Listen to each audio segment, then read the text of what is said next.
Russia ದೇಶದಲ್ಲಿ ಎರಡನೇ Nicolas ಚಕ್ರವರ್ತಿಯಾಗಿದ್ದಾಗ ಕಿಲೇಯಲ್ ಎಂಬಾತ ಬಂಡಾಯ ನಡೆಸಿ ಸೋತಿರ್ತಾನೆ. ಅವನನ್ನ ಬಂಧಿಸಿ ಮರಣದಂಡನೆ ವಿಧಿಸಲಾಯಿತು. ಆತನಿಗೆ ನೇಣು ಹಾಕಿ ಕೆಲ ಹಲಗೆ ಸರಿಸಿದಾಗ ಪವಾಡದಂತೆ ನೇಣು ಹರಿದು ತುಂಡಾಯಿತು. ಕಿಲೇಯಲ್ ಸಾಯಲಿಲ್ಲ. ಆ ಕಾಲದಲ್ಲಿ ರಷ್ಯಾದಲ್ಲಿ ನೇಣು ಹರಿದು ಬಚಾವಾದ ಕೈದಿಗಳನ್ನ ದೈವಾನುಗ್ರಹವುಳ್ಳವರೆಂದು ಪರಿಗಣಿಸಿ ಕ್ಷಮಾದಾನ ನೀಡುತ್ತಿದ್ದರು. ಇದನ್ನು ಅರಿತಿದ್ದ ಕಿಲೇಯಲ್ ನೇಣುಗಂಬದಿಂದ ಹೊರಬರುತ್ತಲೇ ಕುಹಕದಿಂದ, ನೋಡಿದಿರಾ, ಈ ನಿಕೋಲಸ್ನ ರಷ್ಯಾದಲ್ಲಿ ಒಂದು ಹಗ್ಗವನ್ನೂ ಸರಿಯಾಗಿ ತಯಾರಿಸಲು ಬರುವುದಿಲ್ಲ ಎನ್ನುತ್ತಾನೆ. ಈ ಸುದ್ದಿ ಜಾರ್ಗೆ ತಲುಪಿತ್ತು. ಕೂಡಲೇ ಆತ, ಓಹೋ, ಅವನ ಮಾತನ್ನು ಸುಳ್ಳೆಂದು ತೋರಿಸಬೇಕು ಎಂದು ಹೇಳುತ್ತಾ ಮತ್ತೊಮ್ಮೆ ಗಲ್ಲಿಗೇರಿಸುವ ಆಜ್ಞೆ ಮಾಡುತ್ತಾನೆ. ಮಾರನೆಯ ದಿನ ಕಿಲೇಯನ್ನನ್ನ ಪುನಃ ನೇಣಿಗೇರಿಸಲಾಯಿತು. ಕಿಲೇಯಲ್ ಪ್ರಾಣ ಪಕ್ಷಿ ಹಾರಿಹೋಯಿತು.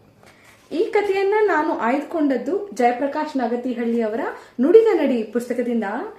ಒಂದ್ ಸಣ್ಣ ಕತೆ. ಏನು ತಿಳ್ಕೊಳ್ಬೇಕು ಈ ಕಥೆಯಿಂದ ಅಂತಂದ್ರೆ, ನಮ್ಮ ಮಾತು ನಮ್ಮ ನಾಲಿಗೆ ಮೇಲೆ ಯಾವಾಗ್ಲೂ ಹಿಡಿತಾ ಇರಬೇಕು. ಈಗ ಅದು ಪ್ರಾಣಕ್ಕೆ ಕುತ್ತು ತರುವಂತ ವಿಷಯ ಅಂತಂದಾಗ ಆದ್ರೂ ನಮ್ಮ ಮಾತಿಗೆ ಬ್ರೇಕ್ ಹಾಕ್ಬೇಕಾಗತ್ತೆ.